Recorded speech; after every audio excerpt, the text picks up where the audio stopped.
Today I'm teaching my 5-year-old son how to make my husband's absolute favorite dessert in the whole entire world, and I'm so happy that I can teach him the gluten-free version as well, so just in case one day if he maybe grows up to love coffee just as much as his dad, then he can make it for himself too. Although this isn't the traditional way to make this, I tend to not use the egg yolks in here, which makes this an even easier recipe. Honestly, the hardest part was probably soaking the gluten-free ladyfingers in that coffee because it does fall apart a lot faster than just regular ladyfingers. But my son did have a lot of fun painting it with the pastry brush, so there's that. The other part that he did have difficulty with was putting all of this whipped cream mixture on, and the reason is because if you don't put enough on, then you're going to drag all those soaked ladyfingers everywhere and you're just going to end up with a mess. So the key is to really add on a lot of that and then spread it around. He was also really nervous about piping the topping on, but really the key to this is to squeeze enough and then to just stop squeezing and then lift up the bag, just like I tell you guys in all of my tutorials.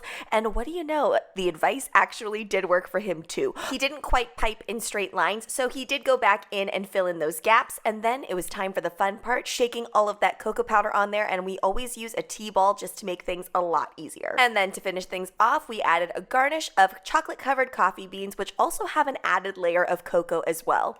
Doesn't it look delicious?